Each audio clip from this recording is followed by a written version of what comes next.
காஞ்சிபுரத்துல பல்லவ ராஜா ஒரு கோவில் கட்டினார், கைலாசநாதர் கோவில். அதுக்கு கும்பாபிஷேகம் பண்றதுக்கு ஒரு நாள் குறிப்பிட்டு அதுக்கு வேண்டிய ஏற்பாடுகள்லாம் பண்ணினார். முதல் காரியமா கடவுளை வேண்டிக்கிட்டார், நீங்க இந்த கும்பாபிஷேகத்துக்கு நேர்ல வந்து கலந்துக்கணும்னார். கடவுள் அந்த ராஜா கனவுல வந்தார். நீ கும்பாபிஷேகம் வச்சிருக்கிற அதே நாள்ல அதே நேரத்துல எனக்கு இன்னொரு ஊர்ல ஒரு கும்பாபிஷேகம் இருக்குது, அதுக்கு போக வேண்டியிருக்கு. அதாவது திருநின்ற ஊர்ல என்னுடைய பக்தர் ஒருத்தர், அவரும் ஒரு கோயில் கட்டி கும்பாபிஷேகம் செய்யறார், நான் அதுக்கு போக வேண்டியிருக்கு, அதனால உன்னுடைய தேதியை நீ மாத்தி வச்சுக்கோ அப்படின்னார். கடவுள் தான் எங்கேயும் இருக்கிறவராச்சே, அவர் நினைச்சா ரெண்டு இடத்துலயும் இருந்து கோயில் கும்பாபிஷேகத்தை நடத்த முடியாதா? ஏன் அப்படி செய்யல? அது ஒரு முக்கியமான காரணத்துக்காக தான். திருநின்ற ஊர்ல இருந்த பூசலாருங்கிற அந்த அடியாரின் பெருமையை இந்த உலகத்துக்கு எடுத்து காட்டணுங்கிறதுக்காகத்தான் கடவுள் அந்த ராஜா கிட்ட அப்படி சொன்னார். சரி, அந்த அடியார் அப்படி என்னதான் பெருசா கோயில் கட்டி விட்டார்? ராஜா கட்டின கோயிலை விட பெருசா. அவர் கட்டினது கருங்கல்லாலேயோ மண்ணாலேயோ மரத்தாலேயோ இல்ல. அவர் கட்டின கோயில் வேற மாதிரி. அது மனசால கட்டின கோயில், மனசுக்குள்ள இருக்கிற கோவில், மனக்கோவில்.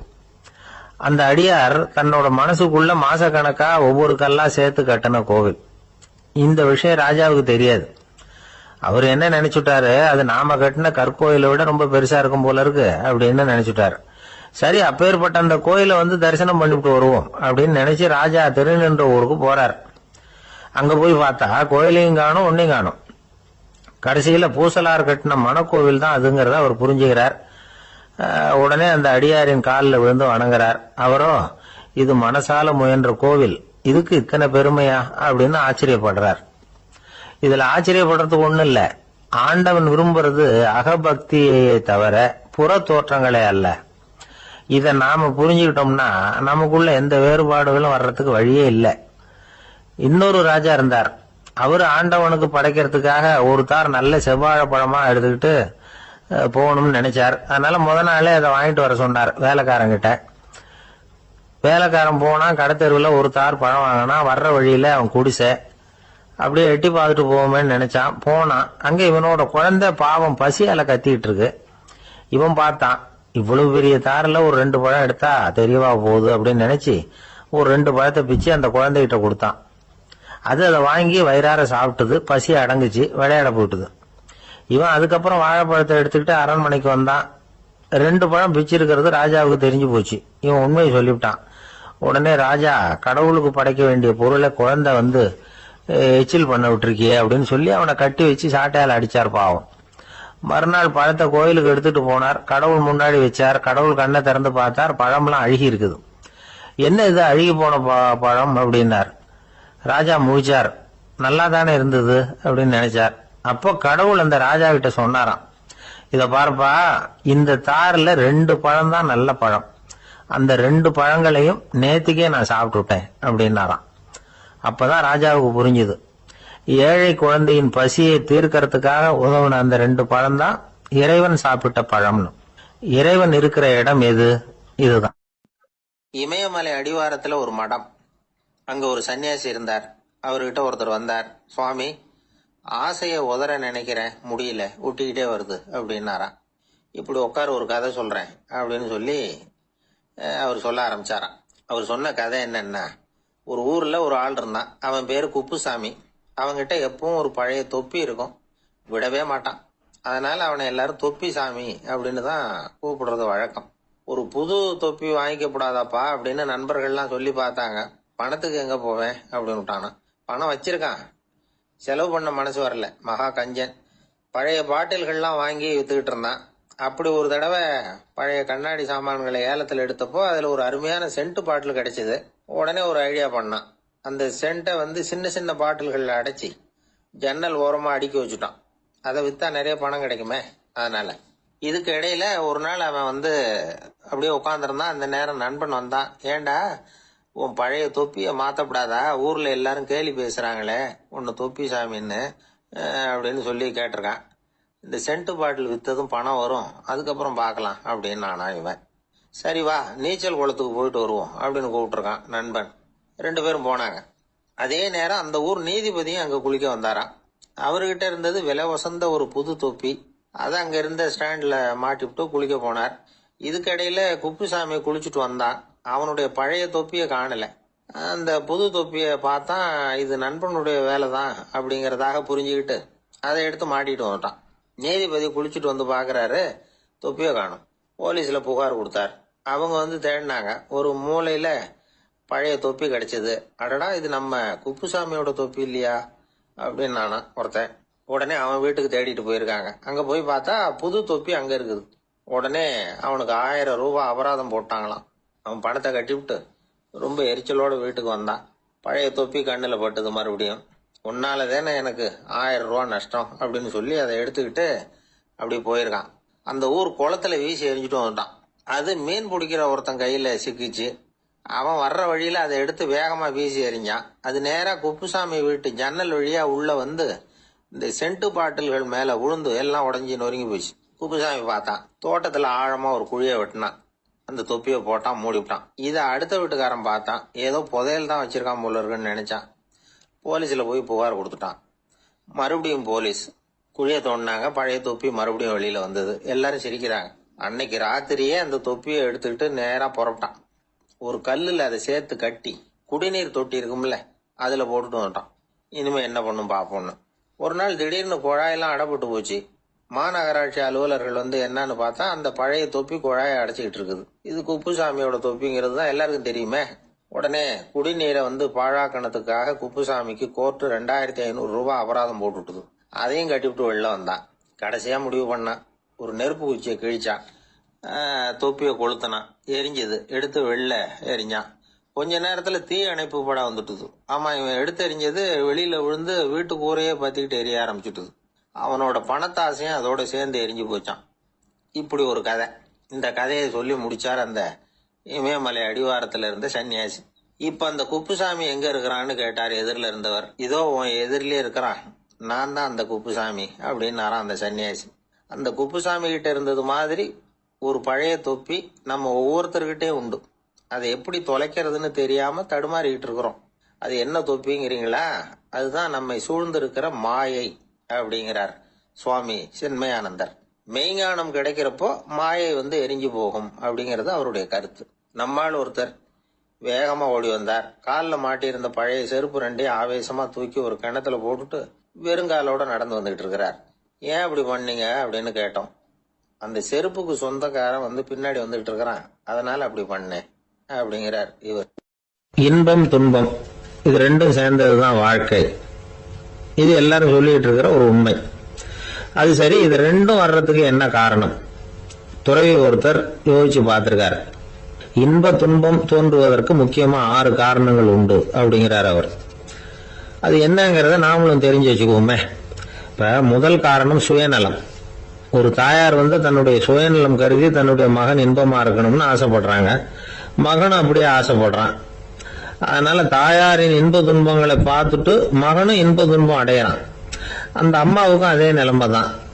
2வது காரணம் உறவு. நான் துறவியான பிறகு கூட உறவுங்கிற காரணத்தினாலதான் தாயாருடைய சுக துக்கங்களை கண்டு நானும் சுக துக்கம் அடைகிறேன். என் தாயாருடைய நிலைமையும் இதுதான் அப்படிங்கிறார் ஒரு துறவி. 3வது காரணம் என்னன்னா அறிமுகம். எனக்கு அறிமுகமான ஒருத்தரை ரயில் நிலையத்துல சந்திக்கிறேன். அவர் தன்னுடைய பணப்பையை எங்கேயோ தொலைச்சு விட்டு வருத்தப்பட்டு இருக்கிறார். நானும் வருத்தப்படுறேன். அந்த சமயத்துல யாரோ ஒருத்தர் இதுதானே அவங்க பணப்பை அப்படின்னு சொல்லி கொண்டாந்து நீட்டுறார். பணப்பைய தொலைச்சவர் சந்தோஷப்படுறார், நானும் சந்தோஷப்படுறேன். இது அந்த துறவி சொல்ற அனுபவம். 4வது காரணம் என்னன்னா கருணை. எனக்கு முன்னே பின்ன தெரியாத ஒருத்தனை யாரோ ஒருத்தன் அடிச்சு காயப்படுத்தி போடுறான். கருணை காரணமா நான் அதுக்காக துக்கப்படுறேன். 5வது காரணம் எதையும் நம்புறது. ஒரு பசுமாட்டை ஒரு முரணை அடிச்சுட்டு இருக்கிறான் அப்படின்னு ஒருத்தர் வந்து நம்மகிட்ட சொல்றாருன்னு வைங்க, உடனே நான் துக்கப்படுறேன். இன்னொருத்தர் வந்து அந்த முரணனை போலீஸ்காரங்க புடிச்சிட்டு போயிட்டாங்கன்னு சொல்லி சொல்றாரு, நான் உடனே சந்தோஷப்படுறேன். 3வதா ஒருத்தர் வந்து முதல் 2 பேரும் சொன்னது பொய்யுங்கிறார்.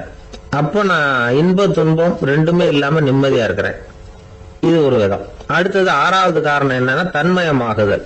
ஒரு நாவல் படிச்சுக்கிட்டு இருக்கிறோம், அதுல வர்ற பாத்திரங்களோட நாம ஒன்றி போயிடுறோம். அதுல வர்ற பாத்திரங்கள் சிரிச்சுன்னா நாமளும் சிரிக்கிறோம், அது அழுதுன்னா நாமளும் அழறோம். அதெல்லாம் அந்த துறவி சொல்ற அனுபவ உண்மைகள். இன்ப துன்பம் ரெண்டும் தோன்றுவதற்கு சுயநலம், உறவு, அறிமுகம், கருணை, எதையும் நம்புறது, தன்மயமாகிறது, இதெல்லாம் தான் முக்கிய காரணம் அப்படின்னு அவர் சொல்றார். ஆக கூடி ஒட்டு மொத்தமா யோசனை பண்ணி பார்த்தா பிற பொருள்கள் மீது பற்றுதல் காரணமா தான் நாம இன்ப துன்பம் அடையிறோம் அப்படிங்கறத புரிஞ்சுக்க முடியுது. மனுஷன் இன்ப துன்பம் அடையறதுக்கு 7வது காரணம் கூட ஒண்ணு உண்டு அப்படின்னு சொல்லிட்டே வந்தார் ஒருத்தர். அது என்ன அப்படின்னு கேட்டோம். அதுதான் சார் நீங்க சொல்லிட்டு வர்ற இன்று ஒரு தகவல்னார். எப்படி சொல்றீங்கன்னு கேட்டோம். இன்று ஒரு தகவல் கேட்க ஆரம்பிக்கிறப்போ மனசுல இன்பம், ஆரம்பிச்ச உடனே இது ஏற்கனவே கேட்ட சமாச்சாரமாச்சே அப்படின்னு நினைக்கிறப்போ துன்பம் அப்படின்னு அதுக்கு ஒரு விளக்கம் கொடுத்தார். ஒரு ஆள் இருந்தார். அவரு தன்னை ஒரு குருன்னு சொல்லிக்கிட்டார். மௌன குரு, வாயே திறக்கிறது இல்ல. அவருக்கு 2 சீடர்கள் உண்டு. இவங்க தான் வர்றவங்க கிட்ட பேசுவாங்க, விளக்கம் கொடுப்பாங்க. ஒரு நாள் இந்த சீடர்கள் 2 பேரும் எங்கேயோ வெளியில போயிட்டாங்க. அந்த நேரம் பார்த்து ஒருத்தர் அங்க வந்தார். குரு கிட்ட போனார். குருவே, புத்தர்னா என்னன்னு கேட்டார். குருவுக்கு ஒன்னும் புரியல. அவர் உண்மையான குருவா இருந்தாவில புரியும். அவர் திருன்னு முழிக்க ஆரம்பிச்சுட்டார். இந்த நேரம் பார்த்து இந்த சீடர்கள் எங்கேயோ போயிட்டாங்களே, என்ன பண்றது, உதவிக்கு யாராவது கிடைக்க மாட்டாங்களா அப்படின்னு அப்படியே சுத்தி பாக்குறார். அங்க பாக்குறார். வந்தவர் இதை கவனிச்சார். ஏதோ புரிஞ்சுக்கிட்ட ஒரு மாதிரி அடுத்த கேள்வி கேட்டார். தர்மம்னா என்ன சுவாமின்னார். குருவுக்கு ரொம்ப சங்கடமா போச்சு. நம்ம நிலைமை இப்படி ஆயிட்டுதே, இக்கட்ல மாட்டிக்கிட்டோமே அப்படின்னு நினைச்சபடியே விட்டத்தை பார்த்தார். அப்புறம் குனிஞ்சு தரைய பார்த்தார். அப்படியே உட்காந்துக்கிட்டார். வந்தவர் உடனே அடுத்த கேள்விக்கு போயிட்டார். தியானம்னா என்ன சுவாமின்னார். பாவம் என்ன பண்ணுவார் அந்த குரு, பேசாம கண்ணை கெட்டியா மூடிக்கிட்டார். இது ஏதடா வம்பா போச்சுன்னு. இவர் இப்படி பண்ணா கூட வந்தவர் சளைக்கல. இன்னொரு கேள்வியும் கேட்டார். ஆசீர்வாதம்னா என்ன அப்படின்னார். இவர் பார்த்தார். இப்படியே போனா இவர் கேள்வி கேட்கறத நிறுத்த மாட்டார் அப்படின்னு நினைச்சுக்கிட்டு எனக்கு ஒண்ணுமே தெரியாதுங்கிற பாவனையில 2 கையையும் விரிச்சு காட்டினார். வந்தவர் முகத்துல மகிழ்ச்சி, மன நிறைவு, ஏதோ எல்லாம் புரிஞ்சுக்கிட்ட ஒரு மாதிரி அங்கிருந்து புறப்பட்டு போனார். வழியில அந்த குருவோட சீடர்கள் 2 பேரையும் சந்திச்சார். உங்க குருவை தான் பாத்துட்டு வரேன்னாரு. இவரு என்ன நடந்ததுன்னு கேட்டாங்க. இவரு வரமா சொல்றார். உங்க குரு எவ்வளவு பெரிய ஞானி தெரியுமா? புத்தர்னா என்னன்னு கேட்டேன். அதுக்கு அவர் அப்படியும் இப்படியும் பார்த்தார். அதுக்கு என்ன அர்த்தம் தெரியுமா? மக்கள் புத்தரை அங்கேயும் இங்கேயும் தேடுறாங்க. உண்மையில அவர் அங்கேயும் இங்கேயும் தேடி கண்டுபிடிக்க முடியாது அப்படிங்கறத அவர் செய்கை மூலம் உணர்த்தினார். அதுக்கப்புறம் தர்மம்னா என்னன்னு கேட்டேன். அவர் மேலையும் கீழையும் பார்த்து தர்மம் சமமானது, அதுல உயர்வு தாழ்வு இல்லைங்கிறத உணர்த்தினார். அதுக்கப்புறம் தியானம்னா என்னன்னு கேட்டேன். கண்ணை மூடிக்கிட்டார். கண்ணை மூடி காணுகிற அற்புதம் அது அப்படிங்கறத புரிஞ்சுக்கிட்டேன். கடைசியா ஆசீர்வதிக்கப்படுறது பத்தி கேட்டேன். கைகளை நீட்டி உதவுறது தான் அது அப்படிங்கறத தன்னுடைய இருகை விரிச்சு உணர்த்தினார். எவ்வளவு பெரிய மகான் அவரு அப்படின்னு சொல்லிவிட்டு அவர் பாட்டுக்கு போயிட்டார். சீடர்கள் அதுக்கப்புறம் மெதுவா குரு கிட்ட சேர்ந்தாங்க. அவங்கள பார்த்ததும் குருவுக்கு கோபம் வந்துட்டுது. அடே பாவிகளா, எங்கடா போய் தொலைஞ்சிங்க, நான் ஒரு ஆளுகிட்ட மாட்டிக்கிட்டு என்ன பாடுபட்டிருக்கேன் தெரியுமான்னார். இது மாதிரிதான் நாம சாதாரண மனிதர்களின் புற வேடங்களிலேயே மயங்கி போயிடுறோம். அவங்க பேச்சு, செய்கை, பார்வை இதுல எல்லாம் ஏதோ பெரிய தத்துவம் இருக்கிறதாக நினைச்சுக்கிறோம். உண்மையிலேயே அந்த தத்துவங்கள் யாருக்கு சொந்தம்? அவங்களுக்கு இல்ல, நமக்கு தான் சொந்தம். நாம தானே அதை கற்பிச்சுக்கிட்டோம். நாம அடையாளம் கண்டுக்கிறது இல்ல, நாம யாருங்கிறது நமக்கு புரியறது இல்ல. அதுதான் இன்னைக்கு நடக்கிறது. அதனாலதான் அடுத்தவங்களை தேடி ஓடிட்டு இருக்கிறோம். சில வீடுகளில் கூட இது மாதிரி சைகைகள் உண்டு. சில குடும்ப தலைவர்கள் தினமும் காலையில கண்ணை கெட்டியா மூடிக்கிட்டு கை 2ஐயும் சுத்தமா விரிச்சு வச்சுக்கிட்டே உட்காந்து தியானம் பண்றது வழக்கம். எதுக்காக அப்படி பண்றீங்கன்னு ஒருத்தர் பார்த்து கேட்டேன். இந்த மாசம் வாங்கின சம்பளம் பூரா தீர்ந்து போச்சு, இனிமே என் கையில சுத்தமா ஒண்ணும் இல்ல, புதுசா எதுவும் செலவு வச்சுடாதே அப்படிங்கறத அப்படி உள்ளங்கை 2ஐயும் விரிச்சு காட்டி அவங்களுக்கு உணர்த்துறேன் அப்படின்னார். துஷ்டரை கண்டால் தூர விலகு, இப்படி ஒரு பழமொழி உண்டு. எதுக்காக இப்படி சொல்லி வச்சாங்க? துஷ்டன் ஏதாவது தொந்தரவு கொடுப்பான், அதனால அவனை கண்டா பயந்துகிட்டு ஓடி ஒளிஞ்சுக்கோ அப்படின்னா இதுக்கு அர்த்தம் அப்படி இல்ல. ஒரு துஷ்டன் கிட்ட நெருங்கி போறோம்னு வச்சுக்கோங்க, அவன் நமக்கு கெடுதலான ஆலோசனைகள் எதையும் சொல்லலாம், அல்லது அவன் தீய உணர்வுகள் உள்ளவனா இருக்கலாம், அல்லது தீய செயல்கள் செய்யக்கூடியவனா இருக்கலாம், அல்லது தீய நட்புனால அவன் ஏற்கனவே கெட்டு போனவனா கூட இருக்கலாம். இப்படிப்பட்டவனை நெருங்கி போனா அவனோட பாதிப்பு நமக்கும் வந்துடும். அதனால விலகி போ அப்படின்னு சொல்றாங்க. இதையே கொஞ்சம் விவரமா இப்ப பாப்போமே. இப்ப இந்த துஷ்டர்களை 4 வகையா பிரிக்கிறாங்க. இந்த 4 வகைக்கும் உதாரணம் வேணும்னா வேற எங்கேயும் போக வேண்டியதில்லை, மகாபாரதத்தை பார்த்தாவே போதும். அதுல இந்த 4 வகையான தீயோரும் வர்றாங்க. முதல் வகைக்கு உதாரணம் சகுனி. இவன் மனசுல எப்பவும் தீய எண்ணங்கள் தான் நிறைஞ்சி இருக்கும். கனவுல கூட தீய ஆலோசனைகள். யாராவது ஒருத்தர் நல்லபடியா வாழ்ந்தா அதை இவனால சகிச்சுக்க முடியாது. இப்படிப்பட்டவனோட நெருங்கிய தொடர்பு துரியோதனனுக்கு கிடைச்சது. துரியோதனன் எப்படின்னா அவன் ஏற்கனவே தீய காரியங்கள் செய்யறதுக்கு தயங்காதவன். அப்படிப்பட்டவனுக்கு தீய போதனைகள் செய்யறதுக்கு சகுனி உதவுனா. இந்த 2 பேரோட சகவாசம் இன்னொருத்தனுக்கு கிடைச்சது. அவன் யாருன்னா துச்சாதனன். அவன் தீய நடத்தை உள்ளவன். இந்த 3 பேரும் ஒண்ணு சேர்ந்தா என்னத்துக்கு ஆகும்? உலகமே கெட்டு போடும்ல. இந்த 3 துஷ்டர்களோட நல்லவன் ஒருத்தன் வந்து சேர்ந்தான். அவன் தான் கர்ணன். கர்ணன் இயல்பாவே உத்தம குணம் உள்ளவன். அவன் நல்லவங்களோட சேராம இப்படிப்பட்ட கெட்டவங்க கிட்ட நட்பு வச்சுக்கிட்டான். அதனால அவனும் தீய செயல்கள்ல ஈடுபடுறது மாதிரி ஆயிடுது. துரியோதனனுடைய நண்பனா அவனுடைய ஆதரவுல வளர்ந்ததுனால அவனுக்கு துணையா இருக்க வேண்டி இருக்குது அப்படின்னா. நட்பு உரிமையினால உதவி புரிய வேண்டியது சரிதான், அது தப்புன்னு சொல்ல முடியாது. இருந்தாலும் தீய செயல்களுக்கு உதவி செய்யறது சரியில்லை. புத்தி பலம் புஜ பலம் எல்லாம் இருந்தா கூட தெய்வ பலம் இல்லைன்னா ஜெயிக்க முடியாது. கர்ணன் மகா வீரன். இருந்தாலும் கடைசியில் அவன் கதி என்னாச்சு? அவங்ககிட்ட எல்லா நல்ல குணங்களும் இருந்தது. இருந்தாலும் ஏன் இப்படி ஆச்சு? தீயவர்களுடைய சேர்க்கை தான் காரணம். அவங்களோட சேர்ந்ததுனால இவனையும் அப்படியே நினைக்க ஆரம்பிச்சுட்டாங்கல்ல. 4 வகை துஷ்டர்கள்ல இவனும் ஒரு வகை அப்படின்னு சொல்ல ஆரம்பிச்சுட்டாங்க. அதாவது தீய ஆலோசனைக்கு சகுனி, தீய உணர்வுகளுக்கு துரியோதனன், தீய செய்கைக்கு துச்சாதனன், தீய நட்புக்கு கர்ணன். இப்படி உதாரணம் ஆயிட்டான். அதனாலதான் துஷ்டரை கண்டால் தூர விலகு அப்படின்னு சொன்னாங்க. அது புராண காலம். இப்பெல்லாம் நிலைமை கொஞ்சம் வேற விதமா இருக்குது. அன்னைக்கு ஒரு நாள் அப்படிதான் ஒரு காட்டு பாதையில யாரோ ஒருத்தர் அடிபட்டு கிடந்தார். யாரோ ஒரு துஷ்டன் அவனை அடிச்சு போட்டுட்டு போயிட்டான் போல இருக்கு. அந்த வழியா போன ஒருத்தர் பரிதாபப்பட்டு அவனை போய் தூக்குனார். ஆறுதல் சொன்னார். இத பாருங்க, இந்த வழியா எப்பவும் தனியா வரக்கூடாது. ஏன்னா இங்க ஒரு ரவுடி இருந்துகிட்டு வர்றவங்க போறவங்களெல்லாம் வழிப்பறி பண்ணிட்டு இருக்கிறதா கேள்விப்பட்டிருக்கிறேன் அப்படின்னாராம். இனிமே அப்படி கேள்விப்பட மாட்டீங்க அப்படின்னு அந்த ஆளு. ஏன்னு கேட்டிருக்காரு இவர். அவன் சொல்லியிருக்கான், நான் தான் சார் அந்த ரவுடி. இந்த வழியா போனவங்க கிட்ட தகராறு பண்ணேன். அவங்க தான் என்ன இப்படி அடிச்சு போட்டு என்கிட்ட இருந்த பணத்தை எல்லாம் புடுங்கிட்டு போட்டாங்க சார். காலம் ரொம்ப கெட்டு போச்சு அப்படின்னு நானா ரொம்ப பரிதாபமா. ஒருத்தன் வேகமா ஓடி வந்தான். ஏப்பா அப்படி தலை தெறிக்க ஓடி வர்றேன்னு கேட்டேன். பின்னாடி துரத்திக்கிட்டு வருது சார் அப்படின்னா. ஏதாவது நாய் துரத்திக்கிட்டு வருது போல இருக்கு அப்படின்னு நினைச்சு அவனுக்கு பின்னாடி பாக்குறேன். கண்ணு கேட்டின தூரம் வரைக்கும் எதுவுமே தெரியல. ஏன்பா எதுவும் உன்னை துரத்துறது மாதிரி தெரியலையே என்ன? நல்லா பாருங்க சார் அப்படின்னா. பார்த்துட்டு தான் சொல்றேன் என்ன. இதோ பாருங்க சார், இதுதான் என்ன துரத்துது அப்படின்னு அவன் காட்டுறான். அவன் சுட்டி காட்டின இடத்துல பார்த்தா அங்க அவனுடைய நிழல் தான் தெரியுது. என்னப்பா சொல்ற அப்படின்னு சொல்லி அவனை சந்தேகமா பார்த்தேன். அதுக்கப்புறம் தான் விவரமா பேசினான். சார், எனக்கு என் நிழலை கண்டா பிடிக்கிறது இல்ல. எப்ப பார்த்தாலும் இது என்னையே பின்தொடர்ந்து வந்துகிட்டு இருக்குது. இதை என்னால சகிக்கவே முடியல.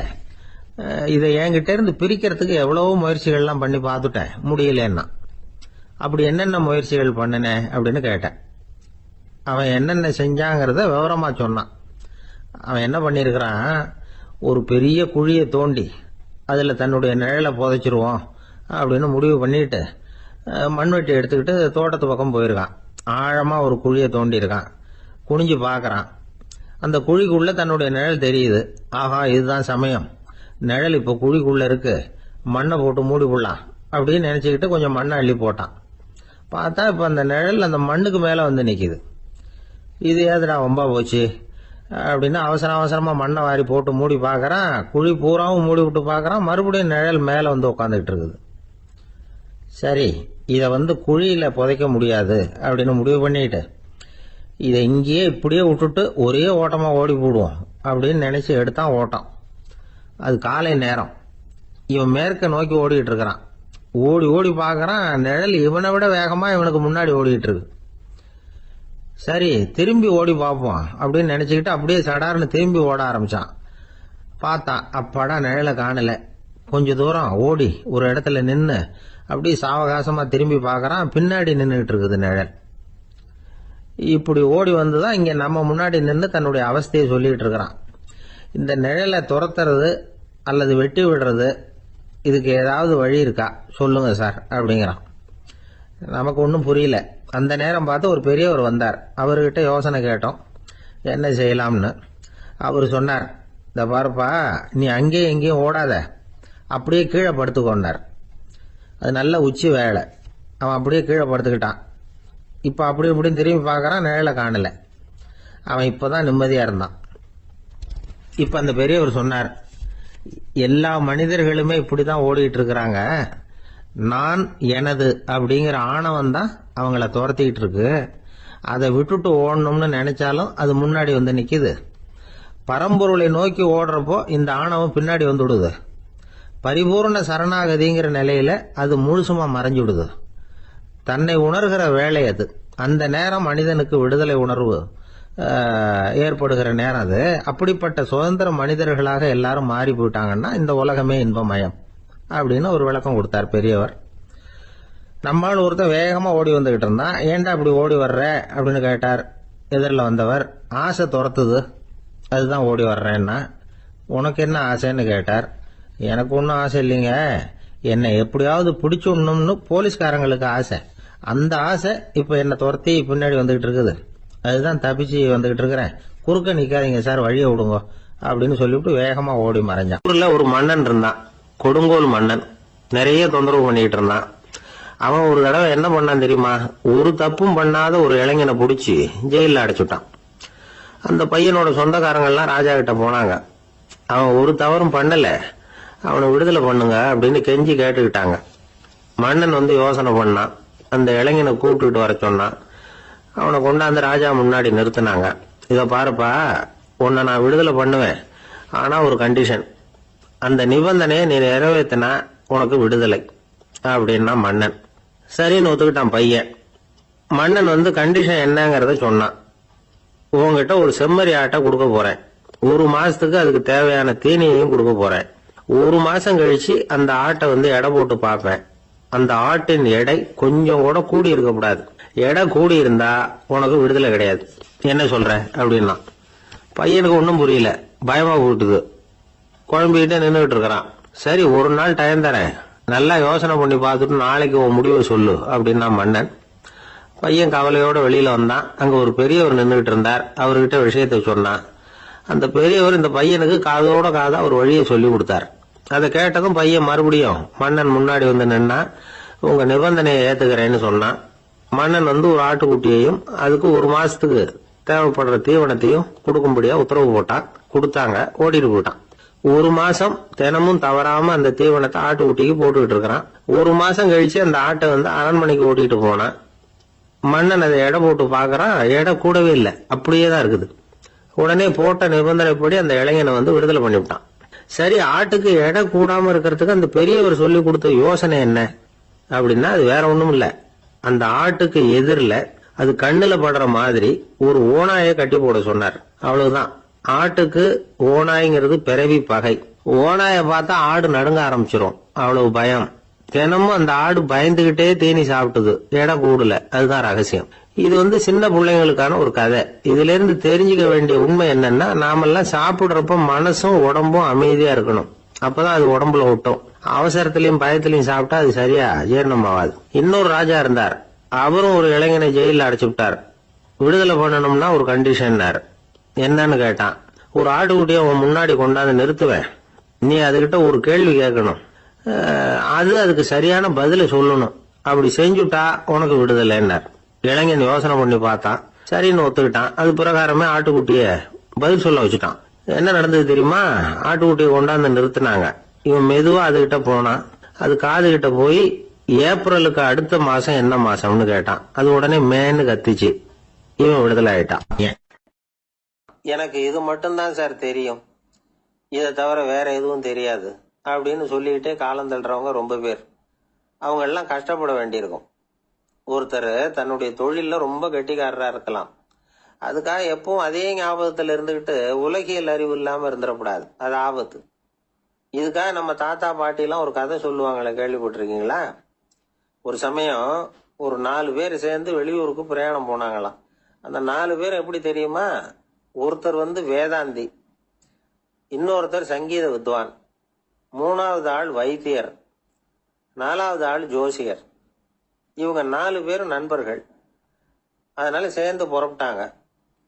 வழியில ஒரு ஊர்ல தங்கினாங்க. இருட்டி போச்சு. அதனால இன்னைக்கு ராத்திரி இங்கேயே தங்கி இருந்துட்டு நாளைக்கு புறப்படலாம் அப்படின்னு தீர்மானம் பண்ணாங்க. சாப்பாட்டுக்கு என்ன பண்றது?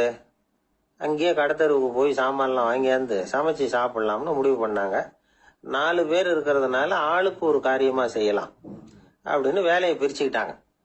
வைத்தியர் கரிகாய் வாங்க போனார், வேதாந்தி எண்ணெய் வாங்க போனார், ஜோசியர் பலசரக்கு வாங்க போனார், சங்கீத வித்வானுக்கு சமைக்கிற வேலை. எல்லாம் சரி. ஆனா நடந்தது என்ன தெரியுமா? கடைத்தருவுக்கு காய்கறி வாங்க போனார்ல வைத்தியர், அங்க போய் மார்க்கெட்ல பார்த்தார். ஒவ்வொரு கரிகாயா எடுத்து பார்த்தார். இது பித்தம், உடம்புக்கு ஒத்துக்காது, இது வாயு, உடம்புக்கு ஒத்துக்காது அப்படின்னு ஒவ்வொன்னா தள்ளினார். கடைசியில ஒண்ணுமே தேரல, வெறுங்கையோட திரும்பி வந்துகிட்டு இருக்கிறார். எண்ணெய் வாங்க போனார வேதாந்தி, அவர் ஒரு தொன்னையில எண்ணெயை வாங்கினார். பேசாம அதை எடுத்துட்டு வர வேண்டியது தானே, முடியல. அவருடைய வேதாந்த மூளை சிந்திக்க ஆரம்பிச்சுட்டுது.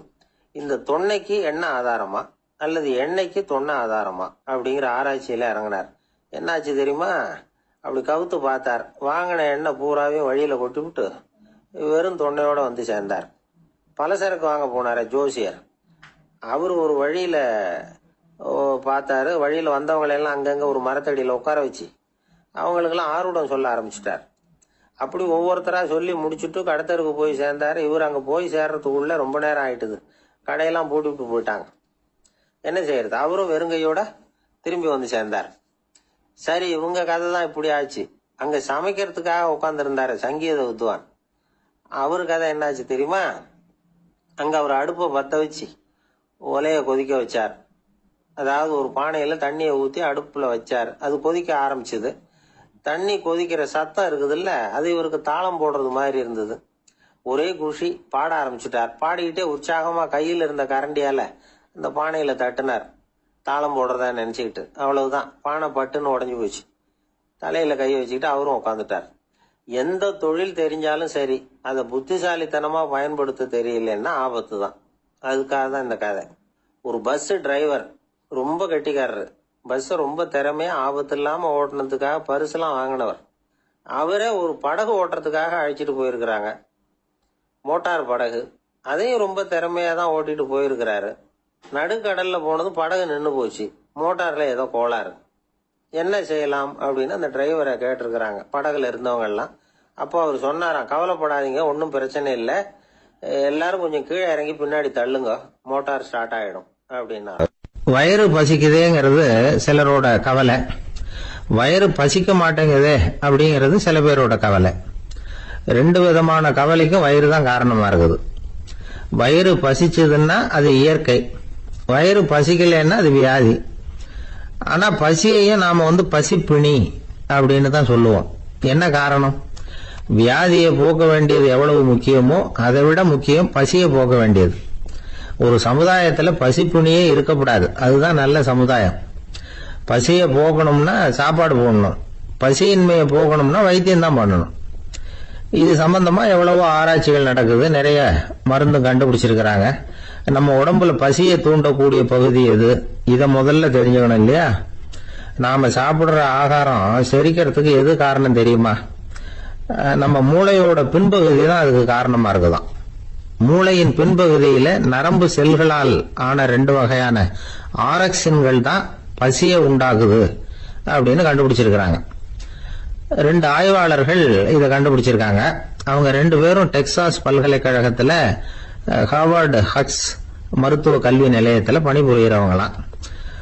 உண்பது தேவைங்கிறது உணரப்படும் போது மூளையின் அந்த குறிப்பிட்ட பகுதி ஆரக்சின் அப்படிங்கிற ஹார்மோன்களை சுரக்கும். அது பசி உணர்வை தூண்டும் அப்படிங்கிறது தான் இந்த ஆய்வாளர்களின் கண்டுபிடிப்பு. இந்த ஆரக்சின் வேற சில உயிரினங்கள்லயும் உண்டு. இப்ப எலிகள்ல கூட இது இருக்குது. அதனால எலிகளை வச்சு இது சம்பந்தமா ஆராய்ச்சி பண்ணாங்க. எலிகள் உடம்புல ஆரக்சினை செலுத்தி பார்த்தாங்க. உடனே என்னாச்சு தெரியுமா? அந்த எலியெல்லாம் பசியால துடிக்க ஆரம்பிச்சுட்டுது. எதையாவது தின்னு பசியை தீர்த்தா போதுங்கிற அளவுக்கு அந்த எலிகள்லாம் அல்லாட ஆரம்பிச்சுட்டுது. இயல்பா சாதாரணமா அந்த எலிகள் எவ்வளவு சாப்பிடுமோ அது மாதிரி 8 முதல் 10 மடங்கு அதிகமான ஆகாரத்தை 1 மணி நேரத்துக்குள்ள சாப்பிட்டு தீர்த்துட்டுவான். சில எலிகளின் மூளையில இந்த ஆரக்சின் அளவை கட்டுப்படுத்தி பார்த்திருக்கிறாங்க. உடனே என்னாச்சு தெரியுமா, அதெல்லாம் சாப்பாட்டை கண்டா முகத்தை திருப்பிட்டு போக ஆரம்பிச்சுட்டுதான். அந்த எலிகளுக்கு பசி எடுக்கலையா. இந்த ஆராய்ச்சியின் அடிப்படையில பசி எடுக்காமல் இருக்கிற மனிதர்களுக்கும் பசியை தூண்ட முடியும் அப்படின்னு சொல்லி ஆராய்ச்சியாளர்கள் தெரிவிச்சிருக்கிறாங்க. ஆக ஆரக்சின் தான் பசிக்கு காரணம்ங்கிறது தெரிஞ்சு போச்சு. சரி, இந்த ஆரக்சின் அப்படின்னா என்ன? அது ஒரு கிரேக்க சொல். அதுக்கு பசின்னு அர்த்தம். நம்ம ஆளுங்களுக்கெல்லாம் பசியை தூண்டுறதுக்கு மருந்து தேவையில்லை, பசியை குறைக்கிறதுக்கு தான் மருந்து தேவை. ஒரு அம்மா டாக்டர் தேடி வந்தாங்களாம். டாக்டர், எங்க வீட்டுக்காரருக்கு திடீர்னு அகோர பசி, நிறைய சமைச்சு போடுறேன், அவ்வளவையும் சாப்பிட்டுட்டு கீழே கிடக்கிற குப்பை கூலங்களையும் எடுத்து சாப்பிட ஆரம்பிச்சுடுறார், என்னன்னு கவனிச்சு பாருங்க அப்படின்னாங்களாம். எவ்வளவு நாளா அப்படி இருக்குதுன்னு கேட்டிருக்காரு டாக்டர். 1 வாரமா அப்படி இருக்குதுன்னாங்களாம். இவ்வளவு நாளா ஏன் சும்மா இருந்தீங்க, ஆரம்பத்திலேயே இங்க அழைச்சிட்டு வர வேண்டியது தானே அப்படின்னாராம் டாக்டர். அது ஒண்ணும் இல்ல டாக்டர், வீடு பூரா சுத்தமாகட்டுமேன்னு பாத்துக்கிட்டு இருந்தேன் அப்படின்னாங்களாம் அந்த அம்மா. ஒரு பெரிய அரசன் இந்த உலகம் பூராவையும் ஆண்டுகிட்டு இருந்தான். ரொம்ப காலம் அப்படி அரசாட்சி பண்ணிக்கிட்டு இருந்தான்.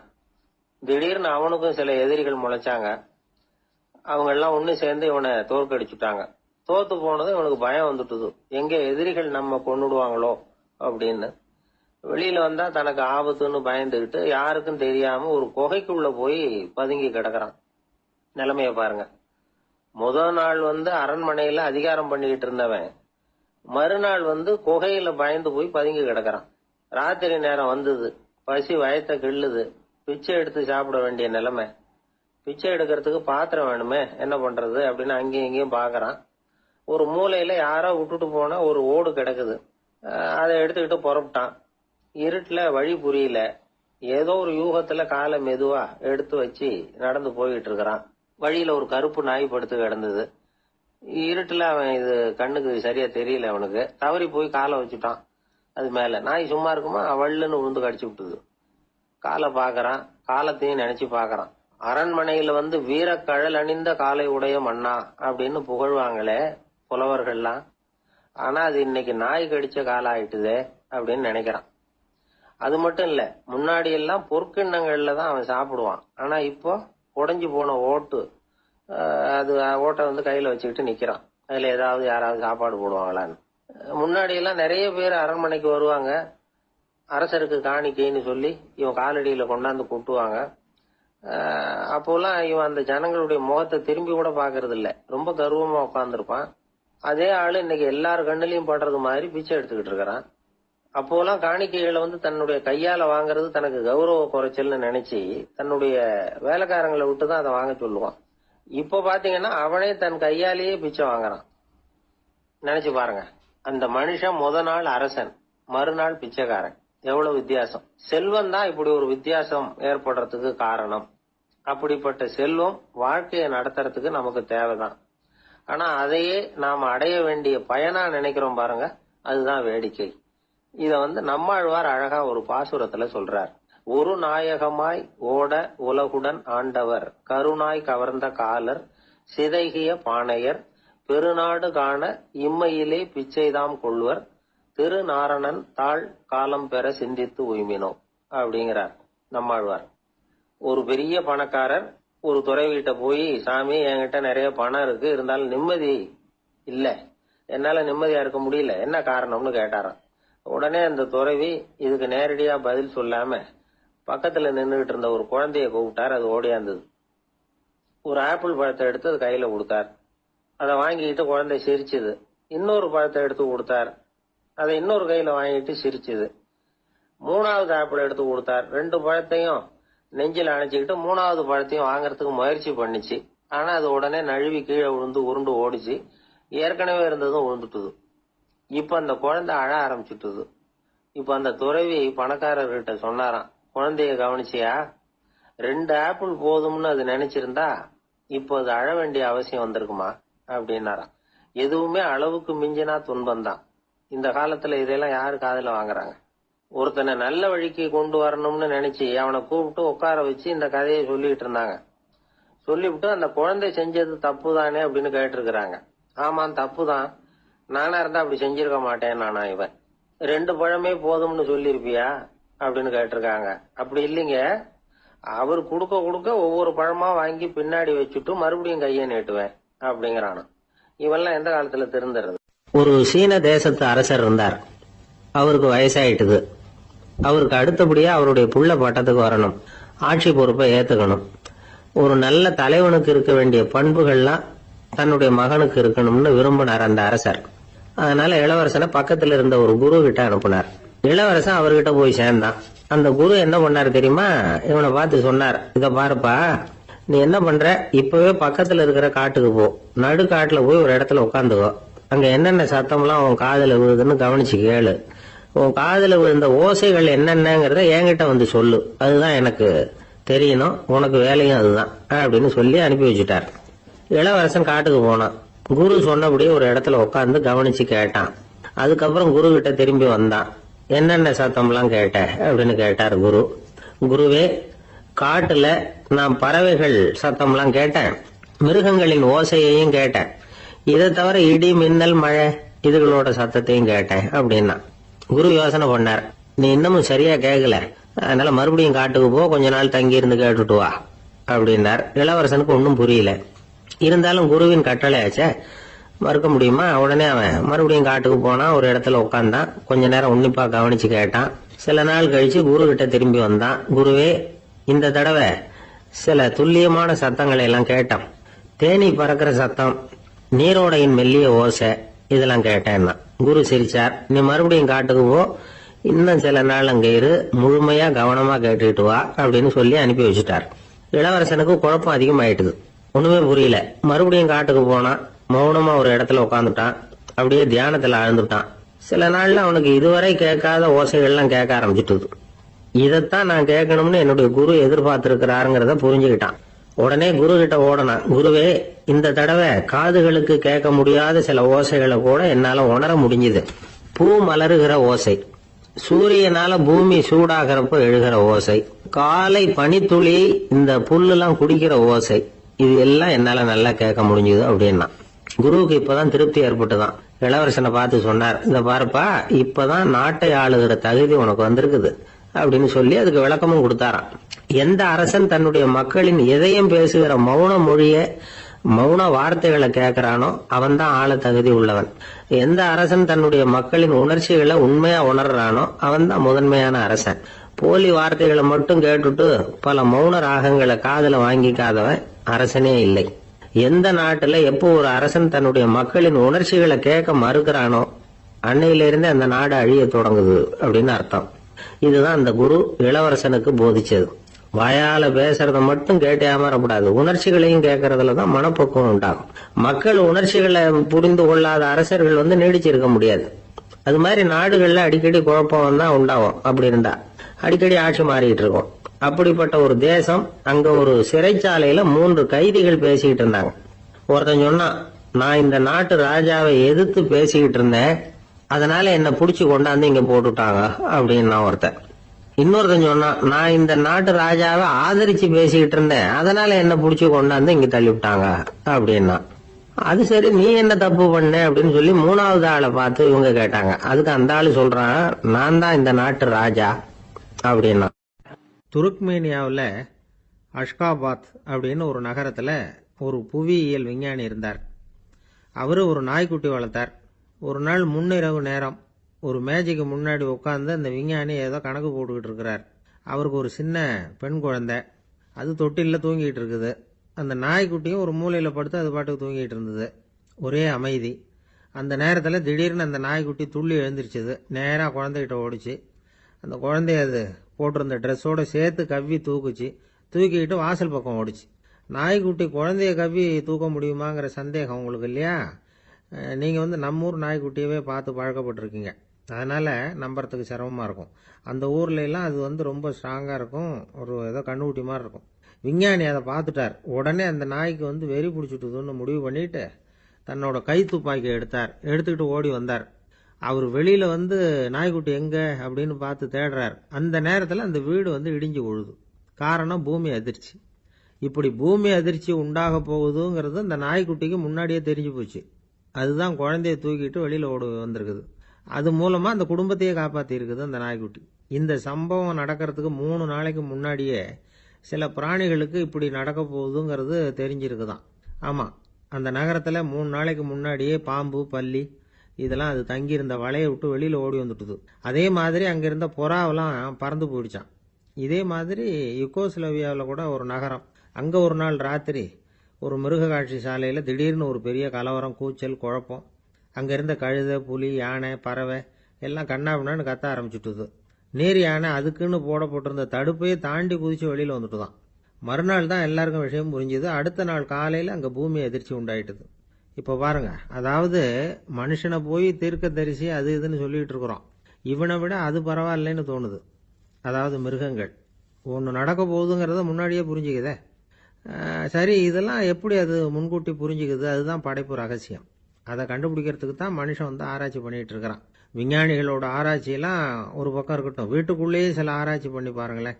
இப்ப சில யோசனை சொல்லி அதை சோதனை பண்ணி பாருங்க அப்படின்னு ஒருத்தர் சொன்னாராம்.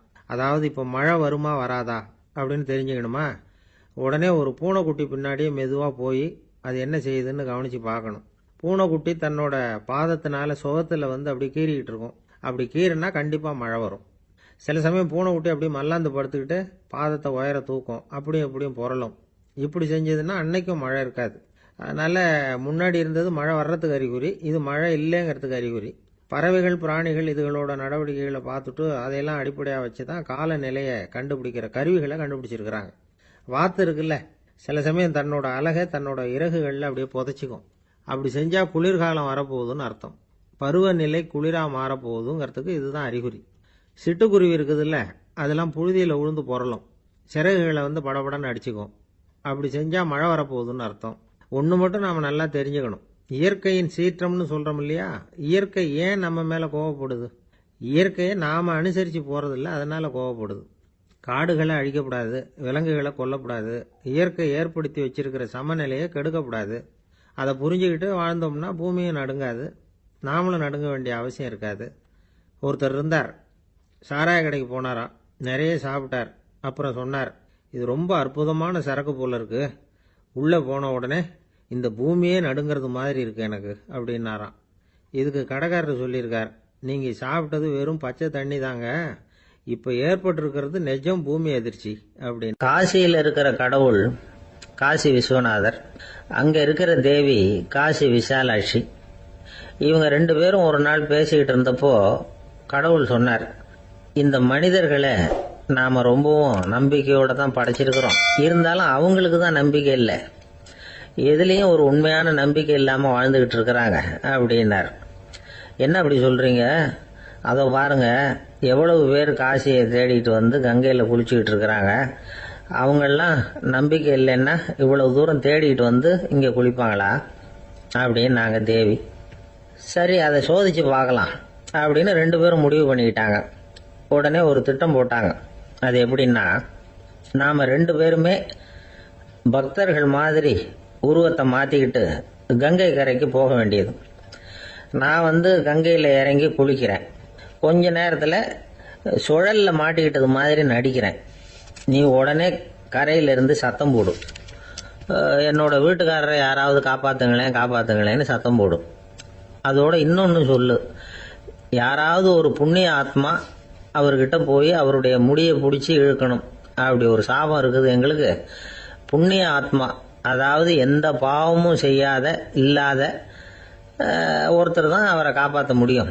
அப்படிப்பட்டவங்க யாராவது வெள்ளத்தில் குதிச்சு என்னுடைய கணவரை காப்பாத்துங்கோ அப்படின்னு நீ சத்தம் போடு, கூச்சல் போடு, என்ன நடக்குதுன்னு பார்க்கலாம் அப்படின்னார் கடவுள்.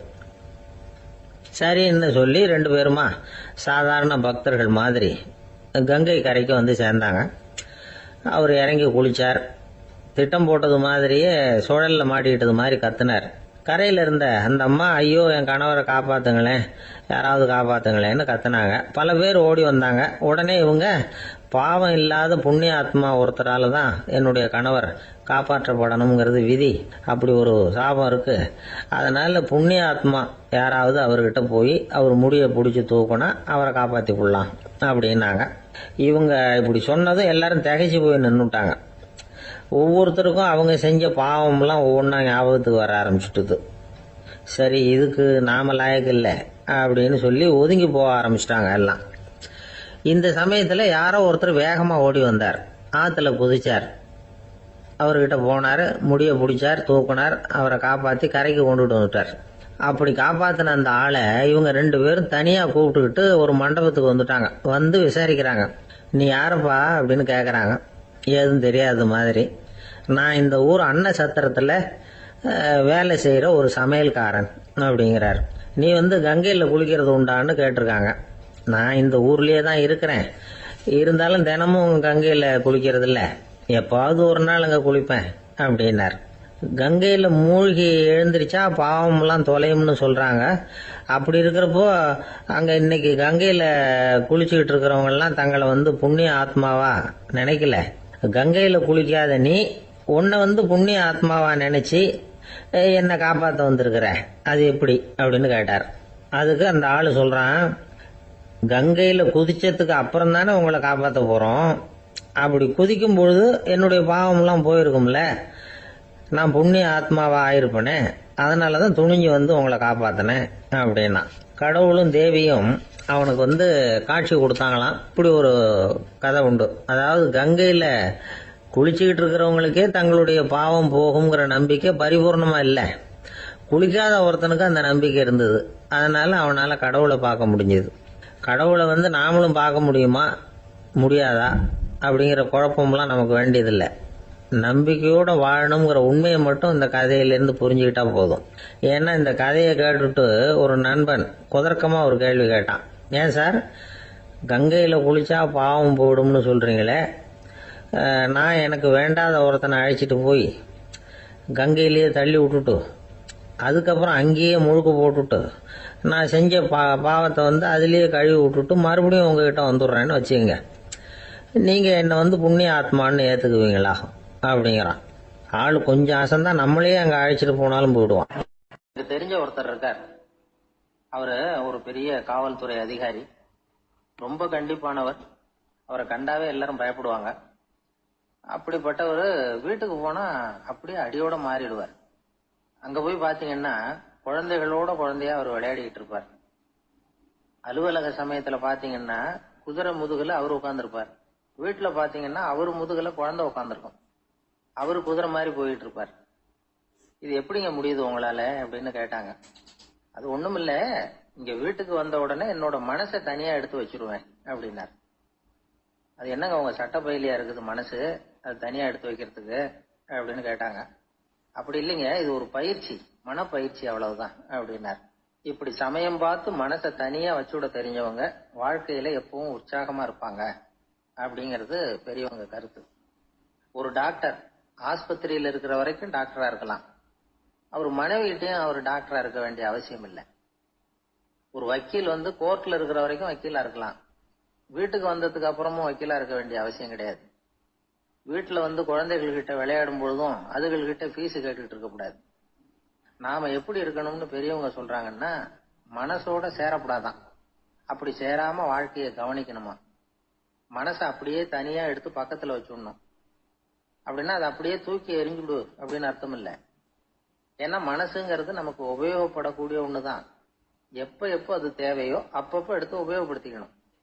தேவைப்படுறப்போ எடுத்து கண்ணாடியை மாட்டிக்கிறோம்ல, படிக்கும் பொழுது கண்ணாடி தேவைப்படுதோ எடுத்து மாட்டிக்கிறோம் இல்லையா, அது மாதிரி கணக்கு போடுறதுக்கு மனசு தேவை. கடைக்கு போய் ஒரு பொருள் வாங்குறோம், காசு கொடுக்குறோம், மீதி சில்லறை சரியா இருக்கா அப்படின்னு எண்ணி பார்த்து வாங்க வேண்டியிருக்கு. அந்த சமயத்துல மனசை எடுத்து தனியா வச்சுட்டேன் அப்படின்னு சொல்லிட்டு இருக்க கூடாது. பரீட்சைக்கு படிக்க வேண்டியிருக்குது, படிச்சதையெல்லாம் அப்படியே நினைவுல வச்சுக்க வேண்டியிருக்கு. அந்த சமயத்துல மனசை தூக்கி எறிஞ்சுட்டேன் சார் அப்படின்னு சொல்லிட்டு இருக்க கூடாது. அப்படி சொன்னா பரீட்சை நம்மளை தூக்கி எறிஞ்சிடும். அதனால தேவைப்படுறப்போ மனசை உபயோகப்படுத்தணும், தேவையில்லாதப்போ அது தனியா ஓய்வு எடுத்துக்க விட்டுடணும். இப்படி நாம பழக்கப்படுத்திக்கிட்டா வாழ்க்கைங்கிறது நமக்கு புதுசா தெரியுமா. மனசுக்கும் ஒரு சக்தி கிடைக்கும். எந்திரங்களுக்கு ஓய்வு கொடுக்கற மாதிரி மனசுக்கும் ஓய்வு கொடுக்கணும், இல்லைன்னா அது களைச்சு போயிடும். குழந்தைகள் மனசை சுமந்துகிட்டு இருக்கிறது இல்ல. இது முதியவர்கள் குழந்தைகள் கிட்டே இருந்து கத்துக்க வேண்டிய ஒரு பாடம். ஆனாலும் இந்த கால குழந்தைகள் கிட்ட ரொம்ப எச்சரிக்கையா இருக்க வேண்டியிருக்கு. ஒரு தாத்தாவும் பேரனும் விளையாடிக்கிட்டு இருக்கிறாங்க. தாத்தா, எனக்கு சைக்கிள் ஓட்ட கத்து கொடு அப்படிங்கிறான் பேரன். சைக்கிள் உயரம் கூட இல்ல, அதுக்குள்ள சைக்கிள் ஓட்டணுமா அப்படின்னாரு தாத்தா. ஏன் தாத்தா, ரயில் ஓட்டுறாரு, அவர் என்ன ரயில் நீளமா இருக்கார் அப்படின்னு கேட்டானா அந்த பையன். ஆந்திர நாட்டுல ஒரு அரசர் இருந்தார். அந்த அரசர்கிட்ட ஒரு அமைச்சர் இருந்தார். அந்த அமைச்சர் பேரு ராயண பாஸ்கர். அவர் ஒரு பெரிய அறிவாளி. அது மட்டும் இல்ல, மிகச்சிறந்த கொடையாளி. யார் எது கேட்டாலும் இல்லைன்னு சொல்ல மாட்டாராம். அதன் காரணமாவே அவர்கிட்ட இருந்த செல்வம் நாளுக்கு நாள் குறைஞ்சிக்கிட்டே வந்துட்டுதான். கடைசியில குடும்பத்துக்குன்னு எதுவும் வைக்காமலே அவர் போய் சேர்ந்துட்டார். மகனும் இறந்துட்டார். அந்த குடும்பத்துல மிஞ்சி இருந்தது அவருடைய மருமகள், ஒரு பேரன், அவ்வளவுதான். இருந்த ஒரே சொத்து பழுதடைஞ்ச ஒரு வீடு. அந்த அம்மா மற்ற வீடுகள்ல வேலை செஞ்சு தன்னுடைய பிள்ளைய படிக்க வச்சுக்கிட்டு வராங்க. அந்த புள்ள ஒரு பெரிய வள்ளலுடைய பேரன்கிறது அந்த பள்ளி வாத்தியார்களுக்கும் தெரியும். அதனால அவங்களும் இவங்கிட்ட கொஞ்சம் அன்பாவும் அக்கறையாவும் பழகி பாடம் சொல்லி கொடுத்துக்கிட்டு இருக்கிறாங்க. ஒரு நாள் ஒரு புகழ்பெற்ற கவிஞர் ஒருத்தர் அந்த பள்ளிக்கூடத்துக்கு வந்திருக்கிறார். ஆசிரியர்கள் கிட்ட பேசிக்கிட்டு இருந்தப்ப ஒரு செய்தியை சொன்னாராம். ராயண பாஸ்கர்ங்கிற வள்ளல் எனக்கு நிறைய உதவிகள் செஞ்சிருக்கார், என்னை பாராட்டி பரிசுகள்லாம் கொடுத்திருக்கிறார். அந்த வள்ளல் வாழ்ந்த கிராமத்தை பார்க்கணுங்கிறதுக்காக தான் இப்போ இங்க வந்திருக்கிறேன் அப்படின்னாராம். ஆசிரியர் உடனே இந்த பையனை கூப்பிட்டு, இதை பாருங்க, இவன் யாரு தெரியுமா, நீங்க குறிப்பிடுகிற அந்த வள்ளலின் பேரன் அப்படின்னு அறிமுகப்படுத்தினாராம். கவிஞரின் கண்கள்ல ஆனந்த கண்டீர். அந்த பரவச நிலையிலேயே அந்த வள்ளலை பற்றி கவி பாட ஆரம்பிச்சுட்டாராம். இந்த சின்ன பையன் அதை கேட்டிருக்கிறான். உடனே என்ன பண்ணான் தெரியுமோ, தன் கையில் அணிஞ்சிருந்த ஒரு பொன் வளையல கழட்டி அந்த கவிஞருக்கு பரிசா கொடுத்துட்டானாம். எல்லாருக்கும் ஆச்சரியம். தாத்தா இருக்கும் நிலையில கொடுத்தாரு, பேரன் இல்லாத நிலையிலையும் கொடுக்கறான். பையனை எல்லாரும் பாராட்டினாங்களாம். இருந்தாலும் அவனுக்குள்ள ஒரு பயம் எதுவும் ஆரம்பமாச்சு. பள்ளிக்கூடம் விட்டு வீட்டுக்கு வரும்போது அந்த பயம் இன்னும் அதிகமாயிட்டுது. அம்மா என்ன சொல்லுவாங்களோ தெரியலையே, ஏதோ திடீர்னு தோணிச்சு வளையல கட்டி கொடுக்கணும்னு கொடுத்துட்டோம். குடும்பம் இருக்கிற நிலையில இப்படி நான் செஞ்சது தப்பா, வீட்டு செலவுக்கே அம்மா எவ்வளவு கஷ்டப்படுறாங்க, வீட்டுக்கு போனதும் என்ன நடக்குமோ தெரியலையே அப்படின்னு நினைச்சு பயந்துகிட்டே அவன் வீட்டுக்குள்ள அடி எடுத்து வைக்கிறான். அம்மா கூப்பிட்டு சாப்பாடு போட்டாங்க. அவங்க கண்ணுல படக்கூடாதுங்கிறதுக்காக ஒரு கையை பின்னாடி மறைச்சுக்கிட்டே இருந்தான். அம்மா இதை கவனிச்சுட்டாங்க. ஏய், உன் கைய ஏன் அப்படி வச்சிருக்கிற, உன் கைக்கு என்னாச்சு, ஏதாவது அடிபட்டு போச்சா அப்படின்னு கேட்டுக்கிட்டே கையை எடுத்து பாக்குறாங்க. வளையல காணல. வளையல் எங்க அப்படின்னு கேக்குறாங்க. இவன் தயங்கிக்கிட்டே நடந்ததை சொல்றான். அதை கேட்டதும் அந்த அம்மாவோட முகம் கோபத்தால செவந்து போச்சான். முட்டாளே, என்ன காரியம் பண்ண அப்படின்னு கன்னத்துல அரைஞ்சிட்டாங்களாம்.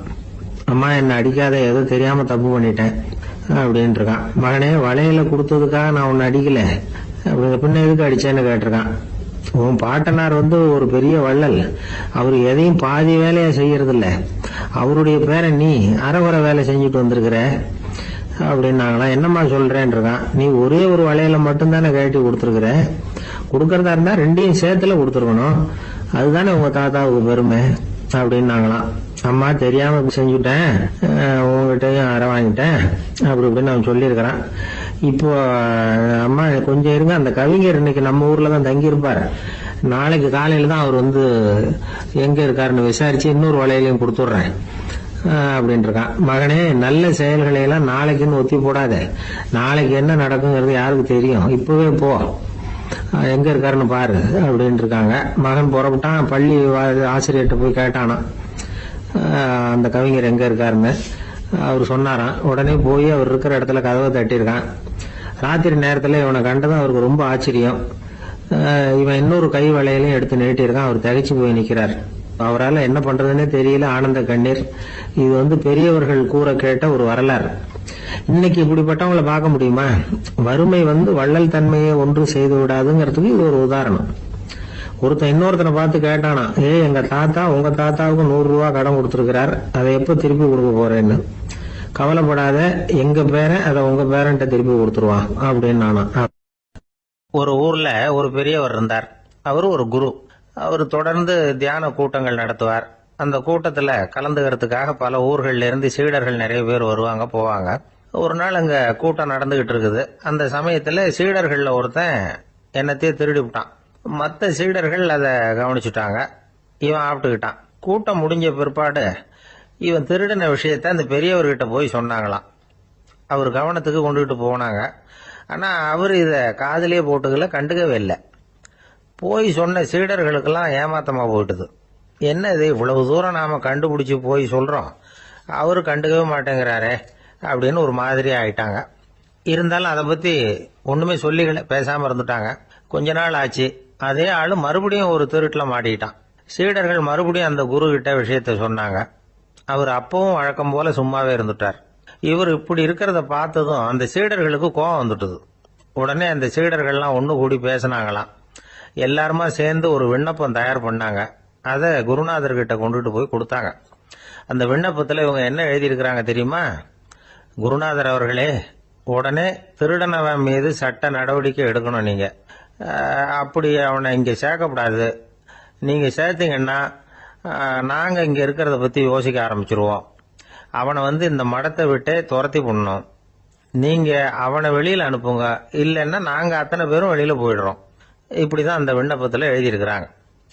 குரு அந்த விண்ணப்பத்தை வாங்கி படிச்சு பார்த்தார். அதுக்கப்புறம் அதை எழுதின அத்தனை பேரையும் கூப்பிட்டாரு. எல்லாரும் இப்படி வாங்கன்னாரு. வந்தாங்க. இப்படி என் எதிரில் உட்காருங்கன்னார். உட்கார்ந்தாங்க. அப்புறம் சொன்னார், இதை பாருப்பா, நீங்க எல்லாரும் புத்திசாலிகள். உங்களுக்கு எது நல்லது எது கெட்டதுங்கிறது நல்லா தெரியும். நீங்க மேற்கொண்டு ஏதாவது படிக்கணும்னு நினைச்சா வேற எங்க வேணும்னாலும் போகலாம். அதுக்கு நான் தடை சொல்ல மாட்டேன். ஆனா உங்களால குற்றம் சாட்டப்பட்ட அவன் இருக்கானே, அவன் எப்படின்னா அவனுக்கு எது நல்லது எது கெட்டதுங்கிறதெல்லாம் தெரியாது. அதனாலதான் திருடுறான். நீங்க சொல்றது மாதிரி அவனை அடிச்சு துரத்தி விடுறோம்னு வச்சுங்க, அவனுக்கு எப்படி நல்லது கெட்டது தெரியும்?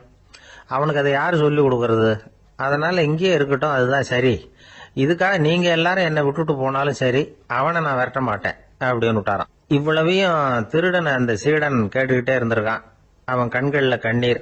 அப்படியே எழுந்திரிச்சு வந்தான். குரு காலில் விழுந்தான். அவன் கண்ணீர்ல அவனது தீமை கழுவப்பட்டது அப்படிம்பாங்க.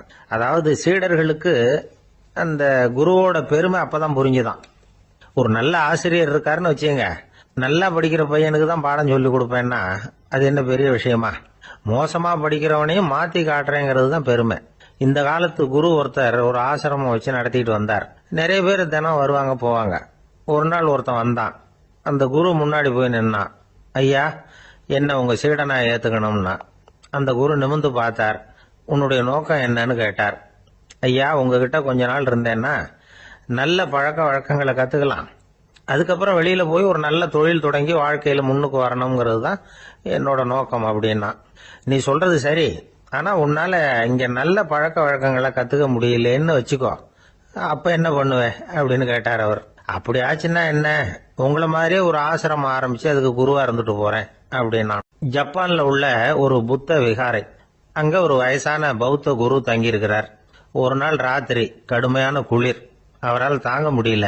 பார்த்தார், மரத்துல செஞ்ச புத்த சிற்பங்கள் அங்க நிறைய இருந்தது. அதுல ஒன்ன எடுத்து அதுக்கு தீ மூட்டி அந்த நெருப்புல குளிர் காஞ்சிட்டு இருக்கிறார்.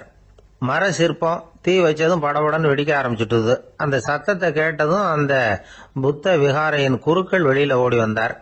இவர் ஆனந்தமா குளிர் காஞ்சிக்கிட்டு இருக்கிறார். அவரால் பொறுத்துக்க முடியல. தெருவில் தெரிஞ்சுக்கிட்டு இருந்த அந்த பெரியவரை இங்க தங்க அனுமதிச்சதே அவரு தான். இவர் இப்படி பண்றாருன்னு நினைச்சுக்கிட்டே அவரை கோபமா பார்த்தார். ஏன் இப்படி கோபமா பாக்குறீங்க, இப்படி உட்காருங்க அப்படிங்கிறாரு இவர். அவருக்கு இன்னமும் கோபம் வந்துட்டுது. எங்கள் கடவுளை எரிச்சுட்டீங்களே அப்படின்னு சத்தம் போட்டாராம். அப்படியா அப்படின்னு கேட்டுக்கிட்டே அந்த சாம்பலை கிளறினார் இவர். என்ன செய்யறீங்கன்னு கேட்டிருக்காரு அவர். நான் எலும்புகளை தேடுறேன்னாராம். நீங்க ஒரு பைத்தியம், இது ஒரு மர சிற்பம், இதுல எலும்புகள் கிடையாது அப்படின்னாராம். அவருக்கு கோபம் வந்துட்டுது. உடனே வெளியில போங்கன்னு கத்தியிருக்காரு. வெளியில தள்ளி கதவையும் சாத்தி விட்டாராம். மறுநாள் காலையில கதவை திறந்து பார்த்தா அந்த வயசான பெரியவர் ஒரு மைல்கல் மேல சில காட்டு பூக்களை வச்சு புத்தம் சரணம் கச்சாமின்னு சொல்லிக்கிட்டே இருக்கிறார். இவருக்கு சந்தேகமா போட்டுது. கிட்ட போனார். என்ன செஞ்சுக்கிட்டு இருக்கீங்கன்னு கேட்டார். இது என்னுடைய காலை நேர பிரார்த்தனைனாராம். நிஜமாவே நீங்க ஒரு பைத்தியமா தான் இருக்கணும், ஏன்னா அது ஒரு மைல்கல் அப்படின்னாராம்.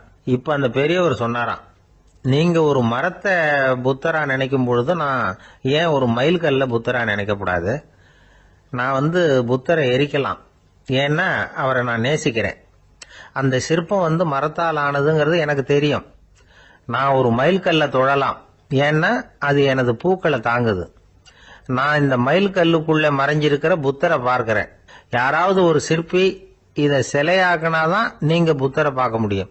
அன்னைக்கு ரொம்ப குளிரா இருந்தது. நான் எனக்குள்ள இருக்கிற புத்தரையும் பாதுகாக்கணும். உள்ளே இருக்கிற புத்தரை காப்பாத்துறதுக்காக வெளியில உள்ள புத்தரை எரிக்கலாம். அதுல ஒன்றும் தப்பு இல்லை. அது அவருடைய போதனையிலேயே இருக்கு. உனக்குள் ஜோதியாக இரு அப்படிங்கிறது அவருடைய போதனை. என்னுடைய புத்தர் குளிர்ல நடுங்கிட்டு இருந்தார். அந்த மர சிற்பங்கள் வெயில் மழையில உணர்ச்சி இல்லாம இருந்தது. அதனால அப்படி பண்ணினேன். ஆனா நீங்க என்ன பண்ணீங்க? நான் ஒரு மர புத்தரை எரிச்சதுக்காக உயிருள்ள புத்தரை வெளியில தள்ளி கதவை சாத்தினீங்க அப்படின்னாரா அந்த பெரியவர். உண்மையான பக்திங்கிறது இதுதான். அதாவது உனக்குள் ஜோதியாக இரு அப்படின்னு புத்தர் சொன்னார் இல்லையா, அது மாதிரி தனக்குள் ஜோதியாக இருக்கிற இந்த காலத்து ஆசாமிகள் நிறைய பேர் உண்டு. எப்பவும் போதையிலேயே இருக்கிறவங்க. ஒரு நாள் நடு ராத்திரி ஒரு மது கடையில ஒரு ஆள் அங்குள்ள சிப்பந்திகள் கிட்ட கேட்டுட்டு இருக்கிறான். மறுபடியும் இந்த கடை எப்போ திறப்பாங்கன்னு கேட்டானா. நாளைக்கு காலையில 8 மணிக்கு திறப்பாங்க அப்படின்னு நானா அங்க இருந்த ஆள். அவன் திருப்பி திருப்பி அதையே கேட்டுக்கிட்டு இருக்கான். இவனுக்கு பதில் சொல்லி சொல்லி அலுத்து போச்சு. அதான் சொல்றேன் ஐயா, நாளைக்கு காலையில வா அப்படின்னாங்களாம். அதுக்கு இவன், நான் வர்றதுக்காக கேட்கலையா, நேத்திக்கு வந்தவன் உள்ளேயே மாட்டிக்கிட்டேன், வெளியில போறதுக்காக கேட்டேன் அப்படின்னு. ஒரு விவசாயி விதைக்கிறதுக்காக வயல்வெளி பக்கம் போறார். விதைகளை அள்ளி வீசினார். அப்ப என்ன ஆச்சுன்னா, சில விதைகள் பாதை ஓரத்துல விழுந்தது. சில விதைகள் முள் செடிகள் மண்டி இருந்த புதருக்கு இடையில விழுந்தது. சில விதைகள் நல்ல நிலத்துல விழுந்தது. பாதை ஓரத்துல விழுந்த விதை என்ன ஆச்சுன்னா, அதெல்லாம் பறவைகள் கண்ணில் போட்டுட்டுது. உடனே உட்காந்து கொத்தி தின்னுட்டு போட்டுது. அதிகமா மண் இல்லாத பாறை பகுதியில் விழுந்த விதையெல்லாம் லேசா வேர் விட்டு முளைக்க ஆரம்பிச்சுது. அதுக்கப்புறம் வேர் கீழேயும் ஆழமா போக முடியல, மேலேயும் சூரிய வெப்பம் அதிகம் தாங்க முடியல, எல்லாம் காஞ்சி கருகி போட்டுது. புதர் பகுதியில் சில விதைகள் விழுந்தது இல்லையா, முள் செடிகள் காடா மண்டி போயிருந்தது. அதனால முளைச்சி வர்ற செடிக்கு நெருக்கடி அதிகமா போட்டுது, சரியா வளர முடியல, விளைச்சலும் சரியா இல்லை. நல்ல நிலத்துல விழுந்த விதைகள் மட்டும் நல்லா முளைச்சது, நல்லா வளர்ந்தது, விளைச்சலும் பிரமாதமா இருந்தது. இந்த கதையை சொல்லிவிட்டு கேட்க செவியுள்ளோர் கேட்கட்டும் அப்படிங்கிறார் இயேசு பெருமான். ஆமா, இயேசு கடலில் நின்ற படகு ஒண்ணுல உட்கார்ந்துருக்கிறார். கடற்கரையில ஏராளமான மக்கள் உட்கார்ந்துருக்கிறாங்க. அந்த சமயத்துல தான் இயேசு ஓமைகள் மூலமா மக்களுக்கு பல உண்மைகளை சொல்லிட்டு இருக்கிறார். மக்கள் அந்த கதையை கேட்டுட்டு ஒன்னும் புரியாம முழிக்கிறாங்க. அத கவனித்த இயேசு அந்த ஓமையை விளக்க ஆரம்பிச்சார். இதுல அந்த விதைக்கிறவர் தான் இறைவன். அவருடைய வார்த்தைகளை விதைக்கிறார். அந்த வார்த்தைகளை கேட்கிற மக்கள் அந்த விழுந்த விதைகள் மாதிரி 4 வகையானவர்கள். சில பேர் பாதை ஓரத்தில் விழுந்த விதைகள் மாதிரி. இறைவன் வார்த்தைகளை அவங்க கேட்கறாங்க. ஆனா தீய எண்ணங்கள் செய்கைகள் மூலமா விதைக்கப்பட்ட வார்த்தைகள் அழிஞ்சு போடுது. இறைவன் வார்த்தைகளை கேட்ட உடனே மகிழ்ந்து போய் உடனே சில பேர் அதை ஏத்துக்கிறாங்க. இவங்கெல்லாம் அந்த பாறை பகுதியில் விழுந்த விதைகள் மாதிரி. அதனால இவங்கெல்லாம் வேறு இல்லாதவங்க. கொஞ்ச காலத்துக்கு இறை வார்த்தைகளுக்கு கீழ்ப்படிந்து நடப்பாங்க. அதனால ஏதாவது இடைஞ்சல் ஏற்பட்டா உடனே தடுமாறுவாங்க. தங்கள்கிட்ட இருக்கிற நல்ல பண்புகளை விட்டுட்டு பாவ வழிகளுக்கு போயிடுவாங்க. முள் செடிகளுக்கு இடையில விழுந்த விதைகள் மாதிரி உள்ளவங்க யாருன்னா, இவங்களுக்கு உலக கவலை உண்டு, செல்வத்தின் மீது மயக்கம் உடையவர்கள். உலக ஆசைகள் இவங்களுக்குள்ள பூந்துடுறதுனால அங்க இருக்கிற நல்ல பண்புகள் மறைஞ்சு போயிடுது. அதனால அவங்களும் உபயோகம் இல்லாதவங்களா ஆயிடுறாங்க. நல்ல மனிதர்கள் நல்ல நிலத்துல விழுந்த விதைகளுக்கு ஒப்பானவர்கள். இவங்க இறை வார்த்தையை கேட்கறாங்க, அதை ஏத்துக்கிறாங்க, அவங்களும் நல்லபடியா வாழறாங்க, அடுத்தவங்களுக்கும் உபயோகமா இருப்பாங்க. இதுதான் இயேசு சொன்ன விளக்கம். நல்ல வார்த்தைகளை கேளுங்கள், நல்ல வார்த்தைகளை ஏற்றுக்கொள்ளுங்கள், அடுத்தவங்களுக்கு உபயோகமா இருங்க. இதுதான் பெரியவங்கள்லாம் நமக்கு சொல்லுகிற உபதேசம். ஒரு அப்பா தன்னுடைய மகனுக்கு உபதேசம் பண்ணார். இத பாருப்பா, நல்ல வார்த்தைகளை கேட்கணும், எப்போதுமே மகன் அப்பா பேச்ச கேட்கறது நல்லது அப்படின்னாராம். நீ ஏதாவது ஒரு தப்பு பண்ணா என் தலையில ஒரு முடி நரைச்சி வெள்ளையா போடும்பா, நீ செய்யற ஒவ்வொரு தப்புக்கும் என் தலையில ஒவ்வொரு முடி வெள்ளையாயிடும் அப்படின்னாராம்.